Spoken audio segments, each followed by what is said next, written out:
au nom de Jésus. Et je prie que Dieu nous aide à comprendre cette parole, parce que c'est la parole qui n'est pas comprise, qui est volée par le diable. Ce que tu ne comprends pas, Satan le vole. Sont les graines qui tombent au bord du chemin. Et c'est ce que tu comprends qui tombe dans la bonne terre. Alléluia. Et je prie que vous puissiez comprendre. Nous sommes en train de parler de la destinée. Et depuis mercredi, nous parlons de la destinée sur le plan de l'eschatologie ou sur le plan du retour de Jésus. Et ces derniers temps, le Seigneur est en train de beaucoup m'enseigner sur cela. Et le mercredi, nous avons eu à parler sur le message de Jésus-Christ aux chrétiens qui rateront l'enlèvement. Ça a paru être un message bizarre, mais je vous prie, si vous n'étiez pas là mercredi, de vous procurer le message gratuitement au niveau de la presse. Et aujourd'hui, je vais ajouter une portion encore de cette parole, le message de Jésus-Christ aux serviteurs de Dieu qui vont rater l'enlèvement. Le message de Jésus-Christ à ses serviteurs qui rateront l'enlèvement. Je suis sûr que lorsque je dis ça, tu te dis, mais un serviteur de Dieu, est-ce qu'il peut rater l'enlèvement? Moi aussi, j'aurais bien voulu dire qu'un serviteur de Dieu ne peut pas rater l'enlèvement. Mais nous ne devons pas être plus bibliques que la Bible. Nous devons avoir la sincérité biblique lorsque nous enseignons. Amen.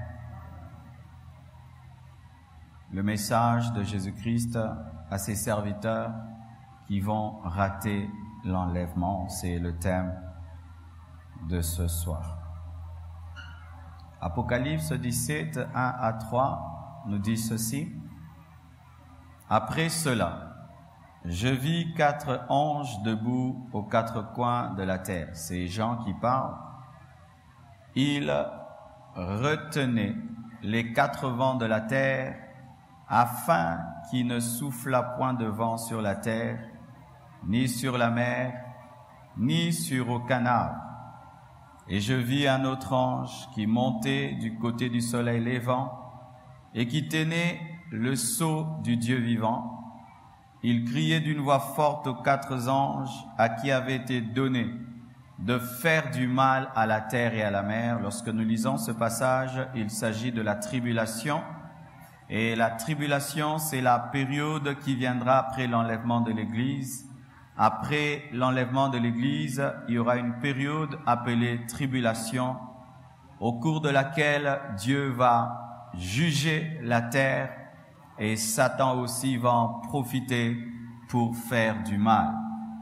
Et pendant cette période de tribulation, au verset 3, Apocalypse 7, 3, la Bible dit, et il dit, ne faites point de mal à la terre, ni à la mer, ni aux arbres, jusqu'à ce que nous ayons marqué du sceau le front des serviteurs de notre Dieu. Jusqu'à ce que nous ayons marqué du sceau le front des serviteurs de notre Dieu. Nous voyons clairement dans la parole de Dieu, dans le livre d'Apocalypse, qu'il y a des serviteurs de Dieu. Amen. Clairement, nous voyons dans le livre d'Apocalypse 7, verset 3, qu'il y aura des serviteurs de Dieu sur la terre pendant la tribulation, donc après l'enlèvement. Qu'est-ce qu'un serviteur de Dieu? Un serviteur de Dieu, c'est un pasteur, un évangéliste, un apôtre, un prophète, quelqu'un qui a l'un des 5 ministères. Ça peut être ces gens qu'on appelle un bishop, un évêque, un archevêque, un cardinal, un prêtre, un pape, un choriste, un modérateur, un intercesseur, un protocolaire, un ouvrier dans un département, un président de département, un chantre, un donateur, partenaire financier, un diacre, un ancien. Quiconque sert dans la maison de Dieu, quiconque remplit une tâche dans la maison de Dieu est un serviteur de Dieu. Amen. Et lorsque je dis le message de Jésus-Christ aux serviteurs qui vont rater l'enlèvement, je parle de toutes ces personnes. Je parle de toutes ces personnes, pasteurs, chantres, ouvriers, intercesseurs, apôtres, docteurs, toutes ces personnes, quiconque sert Dieu dans l'Église. Ça veut dire qu'il est possible de servir Dieu à l'Église et de rater l'enlèvement. Il est possible de prêcher l'Évangile et de rater l'enlèvement. Il est possible d'être ouvrier à l'Église et de rater l'enlèvement. Il y a des gens qui n'y croient pas. Mais lorsque nous lisons la Bible dans 1 Corinthiens 9, versets 23-27, écoutez ce que Paul dit. 1 Corinthiens 9, versets 23-27, Paul dit, « Je fais tout à cause de l'Évangile afin d'y avoir part. Ne savez-vous pas que ceux qui courent dans le stade courent tous, mais qu'un seul remporte le prix? Courez de manière à le remporter. Tous ceux qui combattent s'imposent toute espèce d'abstinence, et ils le font pour obtenir une couronne corruptible, mais nous faisons-le pour une couronne incorruptible. Moi donc, Paul, je cours, non pas comme à l'aventure, je frappe, non pas comme battant l'air, mais je traite durement mon corps et je le tiens assujetti de peur d'être moi-même rejeté après avoir prêché aux autres. » Paul reconnaît qu'il pouvait, malgré qu'il était l'apôtre Paul, l'apôtre des païens, l'apôtre de la grâce, il pouvait être rejeté après avoir prêché aux autres. Il est possible d'être disqualifié après avoir prêché aux autres. Il est possible d'être disqualifié après avoir servi Dieu. Il est possible, si tu sers Dieu dans l'aventure, si tu ne traites pas durement ton corps, c'est possible. Et celui qui dit ça, c'est un homme appelé par Dieu. Un homme qui a rencontré Jésus. Un homme qui avait une intimité avec Dieu, qui a fait des miracles, des prodiges, qui a donné des grands enseignements. Mais Paul dit qu'il traite durement son corps et il le tient assujetti de peur d'être lui-même rejeté après avoir prêché aux autres. Ça veut dire que prêcher aux autres ne sauve pas. Prêcher aux autres ne te sauve pas. Enseigner aux autres ne te sauve pas.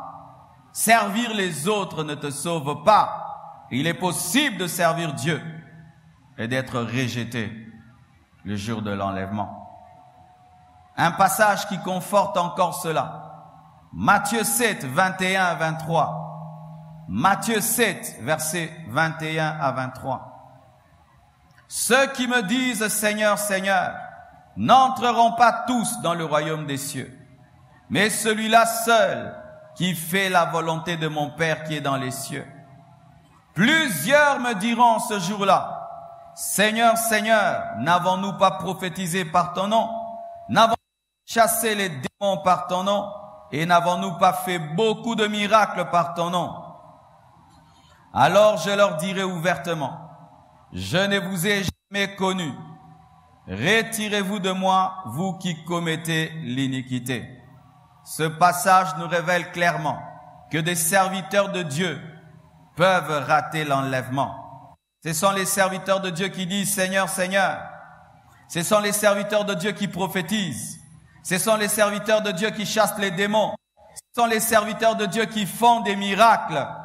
Mais la Bible dit, il leur dira, je ne vous ai jamais connus parce que vous demeurez dans le péché. Faire les miracles ne te garantit pas d'être enlevé. Prophétiser ne te garantit pas d'être enlevé.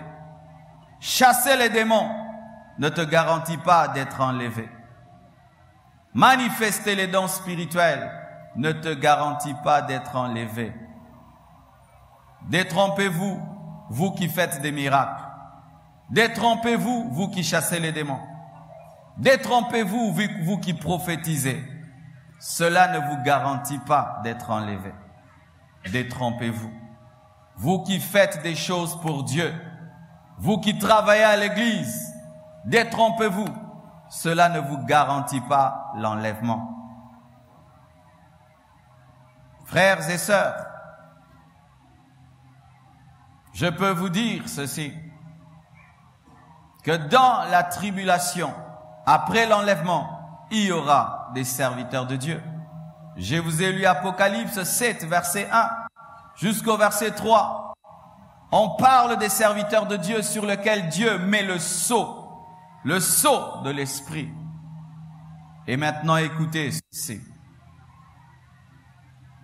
Nous sommes dans la période de la grâce. Nous sommes dans la période de l'Église. Après cette période de l'Église, il y a l'enlèvement. Et après l'enlèvement, il y aura une période de 7 ans, appelée tribulation, divisée en 2 parties. La première partie, 3 ans et demi, la deuxième, 3 ans et demi. La première de 3 ans et demi sera caractérisée par le ministère de 2 témoins. 2 témoins qui seront des serviteurs de Dieu, qui auront l'onction de Moïse et l'onction d'Élie.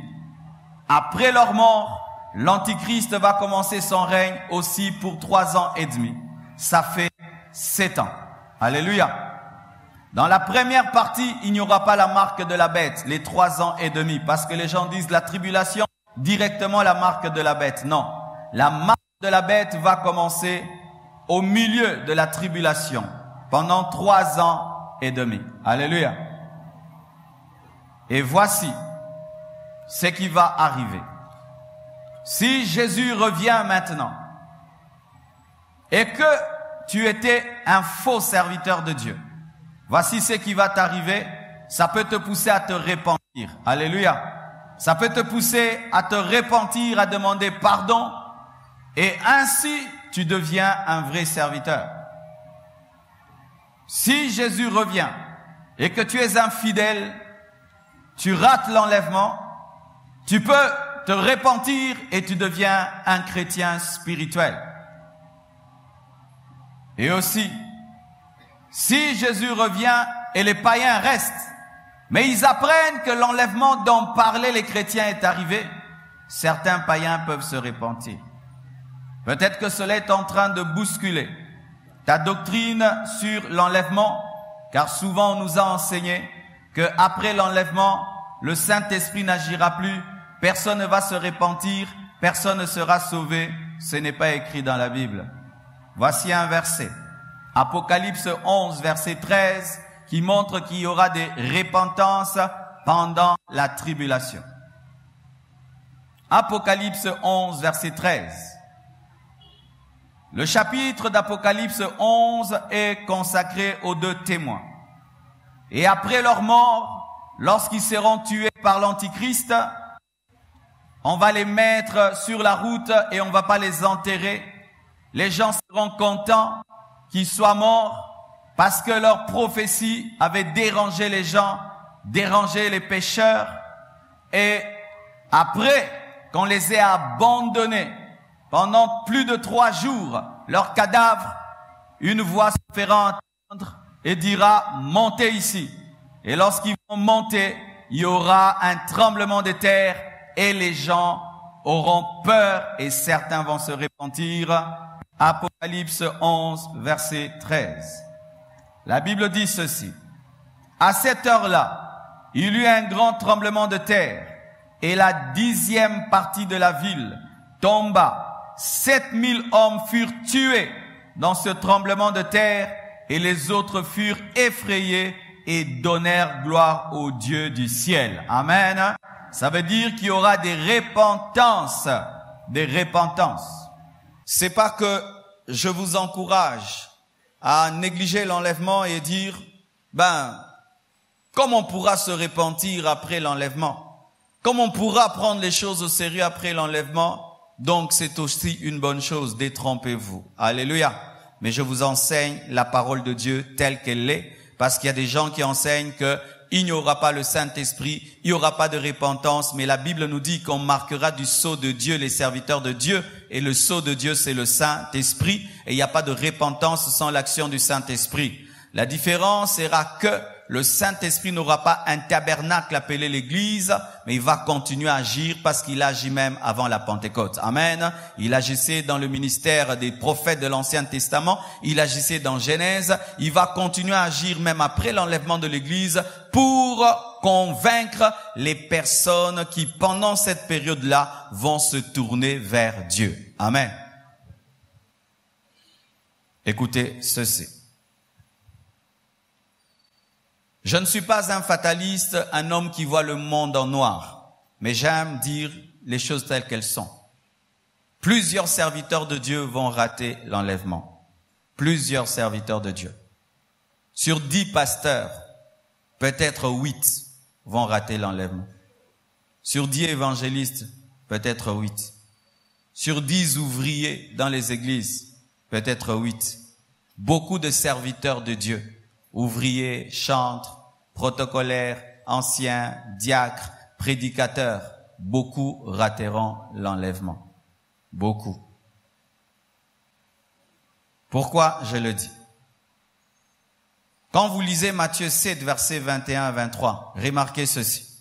La Bible dit ceci. Plusieurs me diront ce jour-là, Seigneur, Seigneur, n'avons-nous pas prophétisé en ton nom? Plusieurs. N'avons-nous pas chassé les démons par ton nom? Plusieurs. N'avons-nous pas fait beaucoup de miracles par ton nom? Plusieurs. Mais je leur dirai, je ne vous ai jamais connus.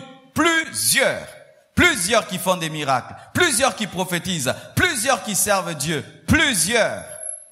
Et écoutez encore la parole. La Bible dit, ceux qui me disent Seigneur, Seigneur n'entreront pas tous dans le royaume des cieux, pluriel, mais celui-là seul qui fait la volonté de mon Père qui est dans les cieux, singulier. Le nombre des vrais serviteurs de Dieu est minime par rapport au nombre des faux serviteurs de Dieu. Le nombre des vrais ouvriers de Dieu est minime par rapport au nombre des faux ouvriers. C'est la parole de Dieu qui le présente, c'est la parole de Dieu qui le dit. Frères et sœurs, Romains 1, verset 1 à 2 nous dit ceci. Ô homme, qui que tu sois, toi qui juges, tu es donc inexcusable, car en jugeant les autres, tu te condamnes toi-même, puisque toi qui juges, tu fais les mêmes choses. Pourquoi il y aura beaucoup de serviteurs de Dieu qui vont rater l'enlèvement? Parce qu'ils aiment interdire aux autres des choses pendant qu'eux-mêmes le font. Ils aiment dire aux gens, tu fais, pendant que lui-même le fait. Dieu n'est pas contre d'interdire le péché, mais Dieu est contre que tu interdises un péché que tu commets toi-même. Toi qui juges les autres, toi qui interdis l'adultère, mais toi-même tu es dans l'adultère. Tu interdis l'impudicité, toi-même tu es dans l'impudicité. Tu interdis la cupidité, toi-même tu es dans la cupidité. Tu interdis des choses, mais toi-même tu es dedans. Cela fera que tu vas rater l'enlèvement. Bien prêcher, ce n'est pas bien prêcher. Bien prêcher, c'est vivre ce que tu prêches. Si tu ne vis pas ce que tu prêches, si tu ne vis pas ce que tu chantes, si tu ne vis pas ce que tu prêches et tu chantes, tu ne seras pas enlevé. Tu ne seras pas enlevé. Le jugement de Dieu sera sur toi en fonction de ce que tu interdis aux autres. C'est pourquoi beaucoup de serviteurs de Dieu vont rater l'enlèvement. Les choses que toi tu interdis aux gens, n'es-tu pas dedans toi-même? Les choses que tu interdis aux autres, Toi-même, tu ne te retrouves pas dedans. Si tu te retrouves dans les choses que tu interdis aux autres, toi-même, tu finiras loin de la face de Dieu. Un grand homme appelé Moïse, il a vu la face de Dieu, mais Dieu lui a dit quoi? Tu n'entreras pas. Un serviteur de Dieu, parmi les plus grands, il n'est pas entré dans Canaan. Qu'est-ce que Dieu voulait nous enseigner déjà? Il voulait nous enseigner que tu peux me servir, mais je ne t'agrée pas. Faites très attention. C'est pourquoi ne vous glorifiez pas de servir Dieu. Ne vous glorifiez pas. Servir Dieu, c'est dangereux. Les choses que tu interdis aux autres, toi-même tu es dedans. Les choses que tu condamnes, toi-même tu es dedans. Les choses que tu critiques, toi-même tu le fais. Ton jugement est grand, tu resteras. Alléluia. Avant d'enseigner aux autres, commence par t'enseigner toi-même. Alléluia. Avant d'enseigner aux autres, commence d'abord à t'enseigner toi-même. Arrêtez ces choses de dire tu fais, oubliant ta propre vie. Fais très attention. C'est ton jugement. C'est ton jugement. Chaque fois que tu fais ça, il y a un doigt qui est vers toi. Que c'est facile de dire des choses, mes frères. Mais ce que Dieu attend de toi, c'est la vie. Vivre la parole avant de la prêcher. Et si tu es incapable de vivre la parole, ne la prêche pas. Si tu es incapable de vivre la parole, ne prêche pas. Ne prêchez pas. Ne chantez pas. Si tu es incapable de vivre la parole, ne chante pas. Ne chante pas. Au dernier jour, tu rateras l'enlèvement à cause de cela. Pourquoi encore beaucoup de serviteurs de Dieu vont rater l'enlèvement? Parce que plusieurs s'attachent à l'œuvre de Dieu au lieu de s'attacher à Dieu. Ils aiment prêcher plus que Dieu. Ils aiment chanter plus que Dieu. Ils aiment passer devant ici plus que Dieu. Ils aiment faire des choses pour Dieu plus que Dieu lui-même. Ils sont comme Marthe. Dans Luc 10, verset 38 jusqu'au verset 42, que nous dit la parole? Comme Jésus était en chemin avec ses disciples, il entra dans un village et une femme nommée Marthe le reçut dans sa maison. Elle avait une sœur nommée Marie qui, s'étant assise aux pieds du Seigneur, écoutait sa parole. Marthe, occupée des divers soins domestiques, survint et dit, « Seigneur, cela ne te fait-il rien que ma sœur me laisse seule pour servir? Dis-lui donc de m'aider. » Le Seigneur lui répondit, « Marthe, Marthe, tu t'inquiètes et tu t'agites pour beaucoup de choses. Une seule chose est nécessaire. Marie a choisi la bonne part qui ne lui sera point ôtée. » Quand tu es un serviteur de Dieu, tu ne supportes plus d'écouter la parole. Fais attention. Tu aimes prêcher, mais tu n'aimes pas écouter la parole. Tu aimes prêcher, mais tu n'arrives plus à prier. Tu aimes prêcher, mais tu n'arrives plus à adorer Dieu. Tu aimes servir Dieu, mais tu n'aimes plus le Dieu que tu sers. Servir Dieu pour toi, ça devient un gagne-pain. Ça devient un business, une source d'argent. Fais très attention. Quand tu aimes seulement passer ici devant pour te faire voir, mais tu n'aimes plus Dieu. Toi qui sers Dieu, est-ce que tu aimes toujours Dieu? Intercesseur, protocolaire, partenaire, tout ce que vous faites à l'église, est-ce que vous aimez Dieu? Tu es attaché à ton poste plus qu'à ta communion avec Dieu. Si on doit choisir entre ton poste et la communion avec Dieu, tu peux accepter de perdre la communion avec Dieu, mais garder ton poste à l'église. Tu es capable d'haïr quelqu'un pour ton ministère, haïr quelqu'un pour ta position, haïr quelqu'un pour le travail que tu fais pour Dieu. Des fois même Dieu t'interdit de le servir pendant un moment, mais tu continues à le servir dans le péché parce que tu aimes travailler pour Dieu. Tu aimes travailler pour Dieu.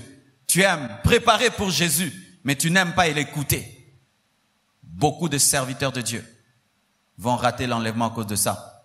Il a maintenant une mauvaise vie. Dieu lui interdit de prêcher. Il continue à prêcher pour payer la maison. Il continue à prêcher pour envoyer les enfants à l'école. Il continue à prêcher pour avoir des offrandes. Le Seigneur lui dit ne chante pas. Il continue à chanter pour sortir des CD, vendre les CD. C'est ce que tu fais à l'église. Dieu te demande de continuer à le faire ou il te dit de t'arrêter. Parce que lorsqu'un serviteur de Dieu vit dans le péché, Dieu le suspend. Il le suspend avant même que le pasteur le suspende.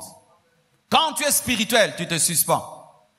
Tu dis, certain temps, je ne chante pas, je ne modère pas. Pasteur, je ne prêche pas, je quitte le protocole, j'ai une mauvaise vie ces derniers temps. Tu te suspends.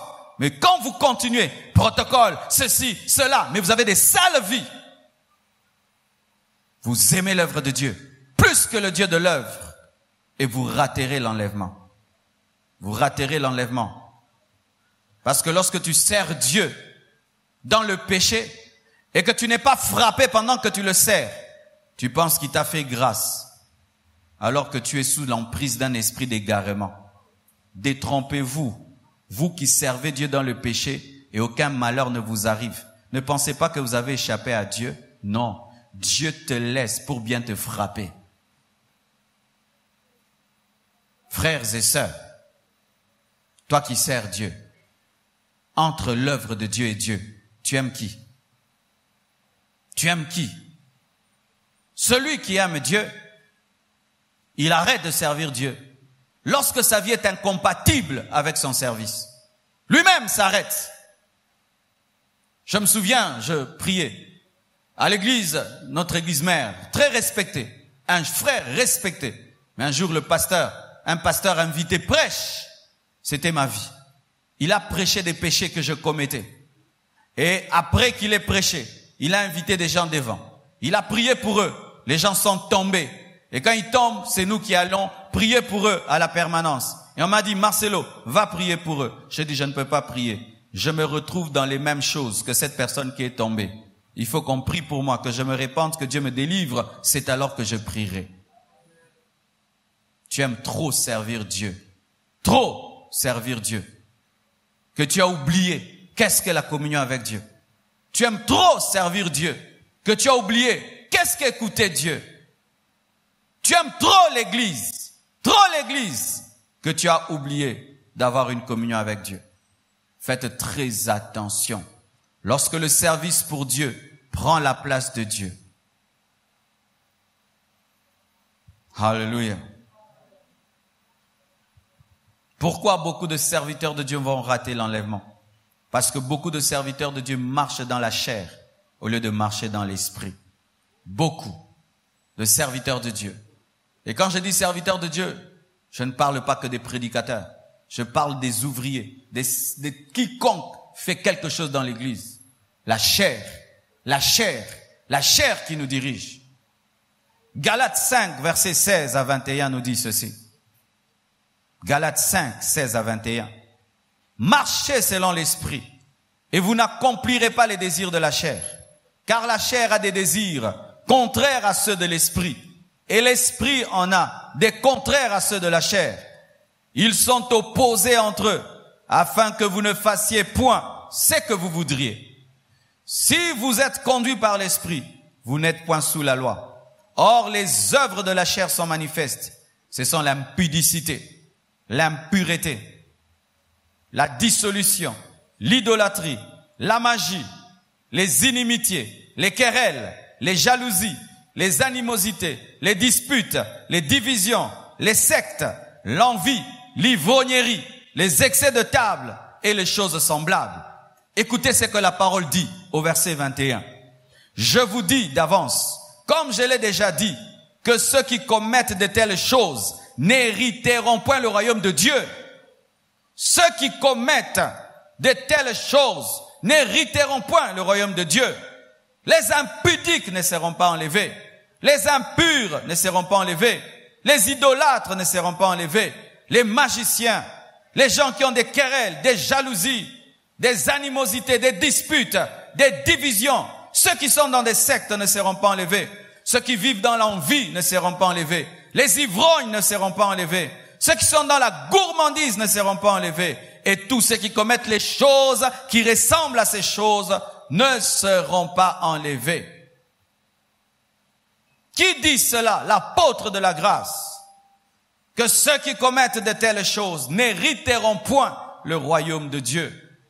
Aujourd'hui, servir Dieu, c'est être un orgueilleux. Quand tu rencontres un serviteur de Dieu humble, tu es étonné même. Comme si être orgueilleux en servant Dieu, c'est être normal. Quand tu ne sers pas Dieu, tu es humble. Il suffit que tu deviennes serviteur, que tu aies un poste à l'église. Du coup, tu deviens orgueilleux. L'amour de l'argent, servir Dieu pour l'argent, prophétiser pour l'argent, prêcher pour l'argent, tout il faut l'argent. des rivalités entre serviteurs. Qui va prêcher plus que l'autre? Qui aura une plus grande église que l'autre? Qui fait plus de miracles que l'autre? Qui a une plus grande église que l'autre? Qui a construit un plus grand temple que l'autre? Des rivalités. Des divorces non bibliques. Des divorces non bibliques te feront rater l'enlèvement. Si tu divorces avec ta femme, et si ce n'est pas pour raison d'adultère, et tu ne peux le prouver, bien aimé, un divorce te fait rater l'enlèvement. C'est pourquoi vous qui aimez le mariage, mariez-vous bien. Car si tu te sépares de cette femme, de cet homme, sans qu'il y ait adultère, bien aimé, tu vas rater l'enlèvement. Les hérésies, prêcher une parole transformée avec des erreurs te fait rater l'enlèvement. Car tu as ajouté à la parole, tu as retranché à la parole. C'est pourquoi la Bible interdit qu'il y ait beaucoup d'enseignants. Ce n'est pas parce que tu es intelligent à l'école que tu es appelé à enseigner la Bible. Ce n'est pas parce que tu sais faire des dissertations que tu es appelé à enseigner la Bible. Qu'il n'y ait pas beaucoup d'enseignants. Toi qui t'appelles enseignant, est-ce que Dieu t'a appelé? Toi qui es prédicateur, est-ce que tu as l'appel de Dieu? Toi qui prêches la parole, qui enseigne, est-ce que tu as l'appel? Est-ce que tu es sûr que les choses que tu enseignes, c'est vrai? C'est vrai. Est-ce que c'est vrai ce que tu enseignes? Tu peux être intelligent, tu peux bien parler, tu peux savoir convaincre les gens, mais tu n'as pas l'appel de Dieu. Tu n'as pas l'appel à enseigner la parole. Quand tu te fais prédicateur, enseignant de la Bible, sans l'appel de Dieu, fais très attention. Bien-aimés frères, beaucoup de serviteurs de Dieu rateront l'enlèvement parce que beaucoup se retrouvent dans l'impudicité. Et je le dis à ma honte. Il fut un temps un homme de Dieu. C'était un homme qui était loin de l'adultère et de l'impudicité. Mais aujourd'hui, on devient comme les stars de la musique. On devient comme les stars de ce monde, couchant avec les femmes. Et toi qui sers Dieu, qui es dans les femmes, pitié pour toi. Pitié pour toi. Pitié pour toi. Toi qui sers Dieu, tu es une femme et tu es dans l'impudicité. Pitié pour toi. Pitié pour toi. Comment tu peux servir Dieu, mais tu ne sais pas discipliner ton corps? Comment tu peux servir Dieu et tu ne sais pas garder ton corps dans la sainteté? Comment tu peux servir Dieu et tu trompes ta femme? Comment tu peux servir Dieu et tu es dans la masturbation? Comment tu peux servir Dieu, tu es dans la masturbation? Vous qui vous masturbez, vous ne serez pas enlevés. Vous ne serez pas enlevés. Pensez-vous que les masturbateurs seront enlevés? Pensez-vous que des gens qui regardent des films pornographiques seront enlevés? Vous pensez ça? Que des gens qui couchent avec leurs fiancés seront enlevés? Vous pensez ça? Parce que tu sers Dieu. Et vous vivez comme des mariés sans être des mariés? Tu penses que tu seras enlevé? C'est ça le problème des gens qui servent Dieu. Il est dans l'impudicité, il fait des miracles, il donne des prophéties et il pense que Dieu a fermé les yeux sur son impudicité, Dieu a fermé les yeux sur ses masturbations, Dieu a fermé les yeux sur ses pornographies, Dieu a fermé les yeux parce que il prie, les gens tombent, parce qu'il prie, il prophétise, il sent le feu et il pense que comme il sent le feu, ça fait que Dieu l'agrée. Détrompe-toi, détrompez-vous, détrompez-vous, détrompez-vous. C'est ça le problème. Et vous savez pourquoi les gens qui vivent dans le péché, ils aiment servir Dieu? Pour calmer leur conscience. On ne calme pas sa conscience en servant Dieu. On calme sa conscience en se repentant, en abandonnant le péché.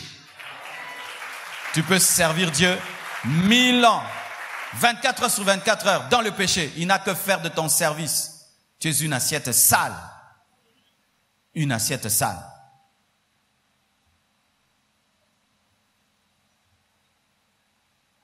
Un serviteur de Dieu qui vient aider Dieu avec l'occultisme, avec la magie, pour donner des prophéties, faire des miracles, ne sera pas enlevé. Il ne sera pas enlevé. Tu cherches l'onction de Dieu, ça ne vient pas. Tu cherches que Dieu t'utilise puissamment, ça ne vient pas. Voilà que tu vas chercher un marabout. tu vas chercher un féticheur, on te donne un talisman qui t'ouvre les yeux, tu commences à connaître les choses, tu commences à prier, il y a des miracles, il y a beaucoup de gens qui viennent, tu prêches un soi-disant Jésus, et puis tu crois que Dieu fermera les yeux sur la source de ta puissance qui est occulte, qui est satanique. Depuis que tu as lu un livre bizarre, tu as commencé à avoir des dons. Ce ne sont pas des dons de Dieu, c'est l'occultisme. C'est un démon qui est entré dans ta vie. Alléluia. Et j'aimerais vraiment parler aux serviteurs de Dieu qui vont rater l'enlèvement. Sur comment vous devez vous comporter quand vous raterez l'enlèvement. Car ta manière de te comporter maintenant détermine que tu rateras l'enlèvement. Alors comme tu ne prends pas Dieu au sérieux, pendant que tu le sers maintenant, alors j'aimerais te dire ce que tu peux faire. Si Jésus revient, tu restes. Car la Bible nous montre réellement qu'il y aura des serviteurs de Dieu qui resteront. Apocalypse 7, verset 1 à 3 que nous avons lu.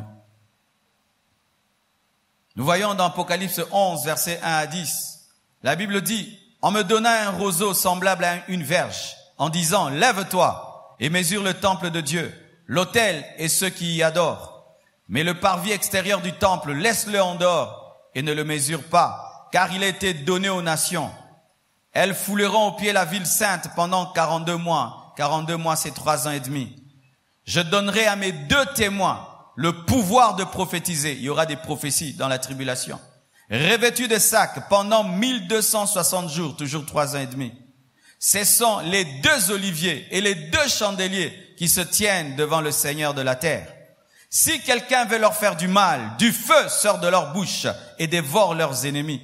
Et si quelqu'un veut leur faire du mal, il faut qu'ils soient tués de cette même manière, Ils ont le pouvoir de fermer le ciel, afin qu'il ne tombe point de pluie pendant les jours de leur prophétie. Et ils ont le pouvoir de changer les eaux en sang et de frapper la terre de toute espèce de plaie, chaque fois qu'ils le voudront. Quand ils auront achevé leur témoignage, la bête ou l'antichrist qui monte de l'abîme leur fera la guerre, les vaincra et les tuera. Ça prouve que ce ne seront pas des anges, parce qu'on ne tue pas des anges. Les 2 témoins, soit ce seront des hommes de Dieu qui craindront Dieu, mais que Dieu ne va pas enlever parce qu'ils ont un ministère dans la première partie de la tribulation. Soit ce seront des serviteurs de Dieu qui n'ont pas répondu aux critères pour être enlevés, mais qui vont se repentir après l'enlèvement que Dieu va oindre. Parce que je ne crois pas qu'ils vont apparaître. Même Jean, qui avait l'onction d'Élie, n'est pas apparu. Il est né d'Élisabeth et de Zacharie. Alléluia. Et ce ne seront pas des anges, ce seront des hommes. Soit ce seront des serviteurs de Dieu qui ont raté l'enlèvement, qui se répandent et Dieu les oint, les utilise pendant 3 ans et demi contre l'antichrist, ou ce seront des vrais serviteurs de Dieu, mais Dieu dans sa souveraineté ne les enlève pas parce qu'ils ont une mission au-delà de l'enlèvement. Alléluia. Voici, chers serviteurs de Dieu, je crois que cette vidéo va aider beaucoup de gens après l'enlèvement. Et si tu n'es pas enlevé, va l'écouter encore. Alléluia. Voici, s'il t'arrivait d'être parmi les serviteurs de Dieu qui vont rater l'enlèvement, première chose, ne te suicide pas. Si tu te suicides, tu iras en enfer. Rater l'enlèvement, ce n'est pas encore l'enfer. Amen. Ne te suicide pas. Beaucoup de serviteurs de Dieu vont se suicider après l'enlèvement. Imagine, je suis là, je prêche la sainteté comme je la prêche comme ça. Et puis je reste. Tu t'imagines quelle honte? Tu t'imagines la honte? Tu étais là, abandonner ceci, abandonner cela, abandonner ceci, abandonner cela. Et puis les gens partent. Et toi, tu restes. Tu peux te tuer. Tu peux te donner la mort. Mais si tu te donnes la mort, tu vas en enfer. Beaucoup de chrétiens vont se suicider après l'enlèvement. Imagine votre famille va à l'église. Et toi, tu restes à la maison. Et ta famille ne revient plus jamais. Tu restes seul dans votre maison. Il y a des gens qui peuvent se tuer. Ne te suicide pas. Car un suicidé finit en enfer. La deuxième chose, Dites la vérité au monde, pourquoi vous êtes restés. Alléluia. Dites la vérité, pourquoi vous êtes restés. Dites la vérité. Pourquoi toi tu es resté? J'étais hypocrite. Les choses que j'interdisais, je les faisais en secret. Je n'étais pas sérieux dans mon message, dans ma consécration. Je chantais des choses, je vivais le contraire. J'enseignais des choses, je vivais le contraire. Dis la vérité. Répands-toi. Dis la vérité. Pourquoi tu es resté? Ne dis pas Dieu est injuste. Non. Dis la vérité. Répands-toi réellement. Ne sois pas là en train de juger Dieu. Comment moi je peux rester? Lui, pourquoi il est parti et moi je suis resté? Accepte ta condition et répands-toi. Et quatrième chose, sers Dieu comme les deux témoins. Prêche la parole afin de sauver les païens qui vont rester et les chrétiens charnels qui sont restés et les dire, ne prenez pas la marque de la bête. Une fois que vous prenez la marque de la bête, vous devenez comme des démons parce que toi tu as la connaissance. Prêche et dis-leur, il reste encore 7 ans, tenons bon. Ne prenons pas la marque de la bête, ne l'adorons pas, ne prenons pas son nom, ni son chiffre. S'il faut mourir, il faut qu'on nous décapite, s'il faut mourir de faim et de soif, tenons bon, sois le prédicateur de la persévérance. Et tiens bon pendant 7 ans. Pendant 7 ans, tiens bon, sans la marque, sans rejeter Jésus. Gagne les âmes. Car Israël sera puissamment utilisé par Dieu pour prêcher l'évangile dans la tribulation. Et toi aussi, tu peux savoir qu'après cette période-ci, 3 ans, l'Antichrist va venir. Il va régner 3 ans. Après, il y aura quoi? L'Armageddon, la 3e guerre mondiale. Après ça, si je meurs, je vais ressusciter pour entrer dans le millénium. Après ça, Satan sera lié. Après, il sera délié. Après, il y aura le jugement dernier. Après, il y aura l'enfer. Après, il y aura la nouvelle Jérusalem céleste. Prêche ces choses. Prêche ces choses. Enseigne-les. Parce que c'est ce que les deux témoins vont faire. Ils vont s'opposer à l'Antichrist. Partage la connaissance. Et tu auras une connaissance prophétique. Parce que les païens qui vont rester, ils ne comprendront rien. Mais toi, tu peux leur dire, la Bible, c'est la parole de Dieu. Voici encore ce qu'il faut faire si tu restes.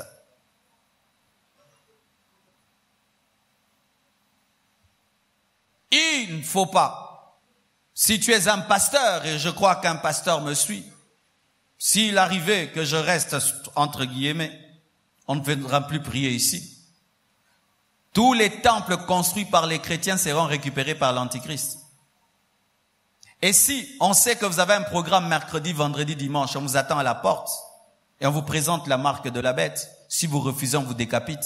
Ce qui fait que l'église va revenir au stade de l'église primitive, l'église des maisons, où les gens se rencontrent par vision et par prophétie.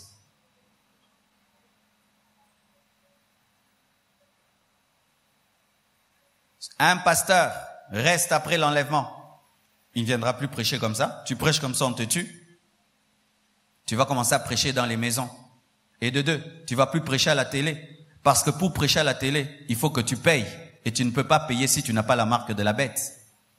Tu dois payer le satellite. Et tu ne peux pas payer le satellite si tu n'as pas la marque de la bête.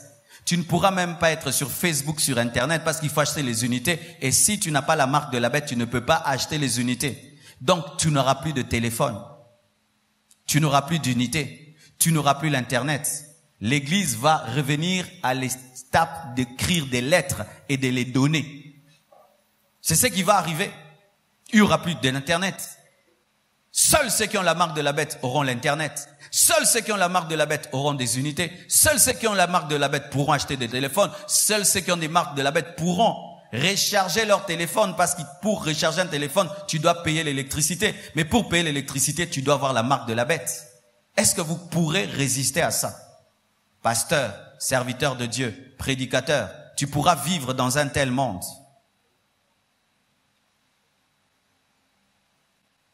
Quand tu aimes servir Dieu pour être une star, prêcher devant les gens, il n'y aura plus toutes ces choses-là. Tu prêcheras 2 personnes à 10 personnes. Tu pourras prêcher qu'à ta famille, vous 3.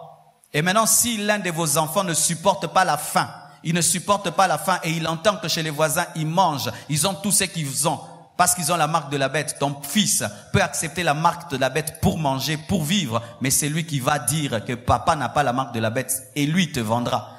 La parole qui dit qu'il y aura division dans une maison, le fils vendra son père, cette parole va s'accomplir davantage dans la tribulation.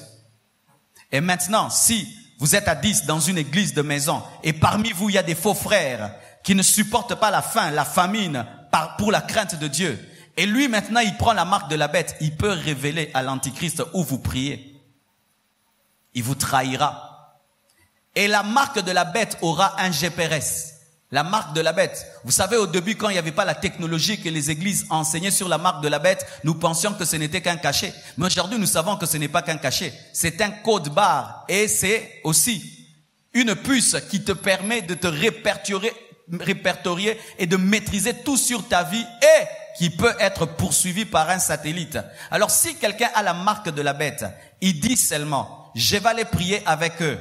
Et vous saurez où je suis, c'est là où ils sont. Ils descendent, ils vous attrapent. Peux-tu vivre et servir Dieu dans de telles conditions? Ce seront les conditions qui auront lieu dans la tribulation. Peux-tu servir Dieu dans de telles conditions? 3 ans et demi. 3 ans et demi sans eau. Tu dois avoir un puits. Avez-vous un puits chez vous? 3 ans et demi sans électricité. Tu ne peux pas acheter la bougie non plus. Tu ne peux pas acheter le pétrole. Dans le noir, ta maison. Peux-tu vivre cela? Où il faut couper les arbres pour chauffer. Mais c'est ça. Quand on dit personne ne peut acheter ni vendre. Personne ne peut acheter ni vendre. Et le système de l'Antéchrist sera tellement performant de sorte que si tu n'es pas listé, tu n'as pas la marque, le système te rejette de sorte que tu ne peux rien. Et si quelqu'un te vend sans que tu aies la marque, c'est lui qu'on tue. Peux-tu vivre dans un tel monde? Tu dois avoir un poulailler. As-tu même un seul poulet chez vous? Il faut avoir un jardin. As-tu même quelques ndunda chez vous? Pendant 3 ans et demi. Il faut être couturier. Parce que tu ne peux même pas acheter les habits. Tu ne peux pas acheter le pain. Est-ce que vous pouvez vivre ça? Mais la manière dont nous vivons, la manière dont nous sommes en train de vivre aujourd'hui, nous sommes en train de blaguer avec la sainteté. Nous sommes en train de blaguer avec la crainte de Dieu. L'église d'un côté chante Jésus revient bientôt, mais le comportement que nous avons ne révèle en rien que nous nous attendons à son retour. C'est pourquoi nous serons surpris.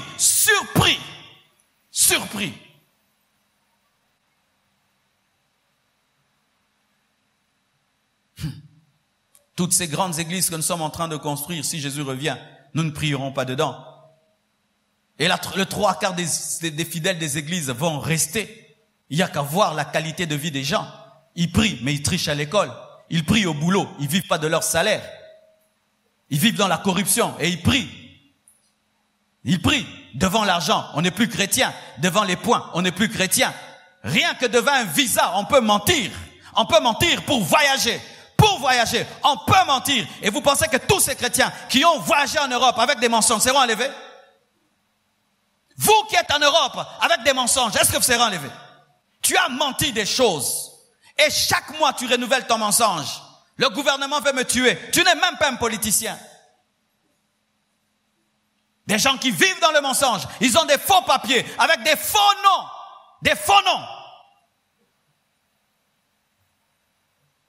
C'est pourquoi, mes frères et sœurs, vous devez réfléchir si vous voulez suivre Jésus ou vous voulez être dans un mouvement appelé Église. Le mouvement Église ne sauve pas. C'est être chrétien. Vivre comme Christ qui sauve. Pratiquer la parole de Dieu qui sauve.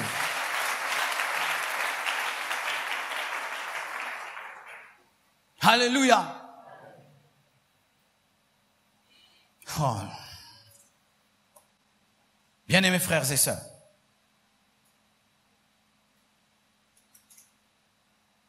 s'il arrivait que tu restais, ne perds pas espoir. Tiens bon, mais je te dis, ce sera très difficile. Car plusieurs seront décapités, plusieurs seront tués, plusieurs mourront de faim, plusieurs mourront de soif. Mais vaut mieux mourir de soif, mourir de faim, qu'avoir la marque de la bête. Vaut mieux mourir de faim, mourir de soif. Vaut mieux être décapité que d'avoir la marque de la bête. Mais toi déjà, tu ne supportes pas les souffrances pour Jésus. Est-ce que tu peux supporter la faim, la soif, la nudité pour Jésus? Tu abandonnes Dieu pour des broutides. Tu abandonnes Dieu seulement parce qu'un miracle tarde, un visa tarde. Tu abandonnes Dieu parce que tu n'as pas les vêtements. Tu abandonnes Dieu pour la nourriture. Tu abandonnes Dieu pour le travail. Tu abandonnes Dieu pour les amis. Tu abandonnes Dieu pour un homme, pour une femme. Est-ce que tu peux résister devant la famine? Celui qui n'a pas la marque de la bête ne peut pas entrer dans un avion. Celui qui n'a pas la marque de la bête ne peut pas étudier. Il ne peut pas même se faire soigner à l'hôpital. Celui qui n'a pas la marque de la bête ne peut rien faire. Il doit vivre comme au temps de l'Antiquité. Es-tu prêt à vivre comme ça? Tu es dans un quartier riche, la lumière partout sauf chez toi. Tous les enfants des autres vont à l'école sauf tes enfants. Tu peux vivre ça? Et vous qui êtes en Europe, tu n'as même pas le chauffage pendant l'hiver. Pendant l'hiver, tu ne peux pas chauffer ta maison. On te coupe le chauffage. Beaucoup de chrétiens mourront de froid. Quand on dit ne peut acheter ni vendre, c'est dire quoi? Pauvreté. Ceux qui n'auront pas la marque de la bête seront pauvres. Archi pauvres. Et tu dois accepter la pauvreté et aller au ciel. Car voici ce qui va arriver. Toutes les personnes qui ont été tuées par l'Antichrist, qui ont refusé d'avoir la marque de la bête, lorsque Jésus viendra à la bataille de l'Armageddon et qui va détruire l'armée de l'Antichrist et qu'il mettra l'Antichrist en enfer avec le faux prophète, il va les ressusciter pour qu'ils entrent avec lui dans la nouvelle Jérusalem céleste. Ce sera l'espérance des martyrs de la tribulation, ressuscités à la fin pour entrer dans les milléniums. Et donc, ils doivent avoir la révélation et la foi dans la résurrection. Mais regarde comment tu as peur de la mort. Comment tu crains la mort. Et on ne dit pas ils seront tués avec un fusil, couper la tête, décapité comme Jean-Baptiste. Jean-Baptiste, il fallait qu'il soit décapité, n'a pas régné son message. Il a dit pourquoi tu as pris la femme de ton frère, il est resté là. Et on l'a tué. Et Jésus a dit de sexe sont des femmes, né de femmes, il n'y a pas eu plus grand que Jean-Baptiste. Peux-tu mourir pour ta foi? Nous sommes au temps de la grâce, mes frères. Voilà que je crie, je peux dire, les occultistes iront en enfer, les francs-maçons en enfer. Ose dire ça dans la tribulation. Ose dire ça. Je vais à l'église. Nous faisons de culte, on met sur Internet. Tu feras pas ça. On saura où vous êtes et on vous tuera. Nous avons la grâce. Voyez, une église de 6000 personnes, mais en semaine, on est à 1000 personnes, à 1200. Vous voyez, les gens ne comprennent pas la grâce d'avoir la parole accessible maintenant. Mais dans la tribulation, tu chercheras un prédicateur pour qu'il te prêche. Qui viendra te prêcher? Que chacun prie à la maison, qu'il lise la Bible, t'es non bon pour arriver. Parce qu'il y aura des églises de maisons. Il y aura plus de temples où on ira prêcher. Non? Un pasteur, il se retrouve très loin là-bas, avec sa famille, il se répand avec ses enfants, il dit nous allons tenir bon même pendant 7 ans. Et il fait tout. Et puis tu vas l'appeler. Tu n'auras même pas les unités pour l'appeler. Tu n'auras même pas le carburant pour aller chez lui. Ce sera chacun pour soi. Là, vous avez la grâce d'avoir un enseignant. Il prépare la parole, il vous prêche. Pourquoi t'es pas venu à l'église? Il faut venir à l'église. Hein? Il faut venir à l'église. Pourquoi t'es pas venu? Qui te fera les suivis là-bas? Profitez maintenant. Que tu as quelqu'un qui te dit abandonne le péché, il te gueule. C'est une grâce. C'est une grâce. Dans la tribulation, il y aura la fin de la parole. Les gens auront faim d'écouter. D'entendre. Nous sommes devenus comme des enfants qui mangent trop bien, qui ne savent plus apprécier la nourriture. Que Dieu vous ouvre les yeux. Que Dieu vous ouvre les yeux.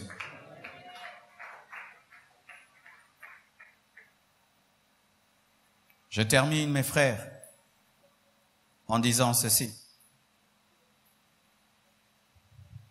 Apocalypse 20, versets 4 à 15 dit ceci. Et je vis des trônes, et à ceux qui s'y assirent fut donné le pouvoir de juger. Et je vis les âmes de ceux qui avaient été décapités à cause du témoignage de Jésus et à cause de la parole de Dieu, et de ceux qui n'avaient pas adoré la bête ni son image, et qui n'avaient pas reçu la marque sur leur front et sur leurs mains. Ils revirent à la vie, et ils régnèrent avec Christ pendant 1000 ans.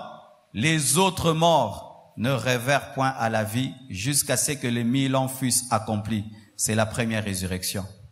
Alors que certains vont ressusciter parce qu'ils ont refusé la marque de la bête, ils ont accepté d'être décapités au lieu d'adorer le diable, ils vont ressusciter pour régner avec Christ pendant 1000 ans. D'autres ne vont pas ressusciter parce que eux vont attendre la fin des 1000 ans pour ressusciter, être jugés et jetés en enfer. Frères, sœurs, l'enfer existe. La Bible finit en parlant du ciel et de l'enfer. Vous savez tous, vous qui avez étudié, que la conclusion d'un livre révèle le message du livre. La Bible ne finit pas avec le mariage, avec les voitures, avec les maisons. La Bible ne finit pas avec des délivrances. La Bible finit avec un livre de vie ouvert. Et certains sont dedans, d'autres ne sont pas. La fin du livre révèle le message du livre. La Bible est un livre écrit pour que les hommes aient leur nom inscrit dans le livre de vie. Et le chemin pour cela, c'est de recevoir Jésus comme ton Seigneur et ton Sauveur et vivre selon sa parole jusqu'à la fin de ta vie. Et si tu ne le fais pas, frère, tu es perdu. Même si tu as des voitures, tu as des maisons, tu as des comptes en banque, tu es perdu. Soyez des chrétiens sérieux. Servez Dieu en étant sérieux.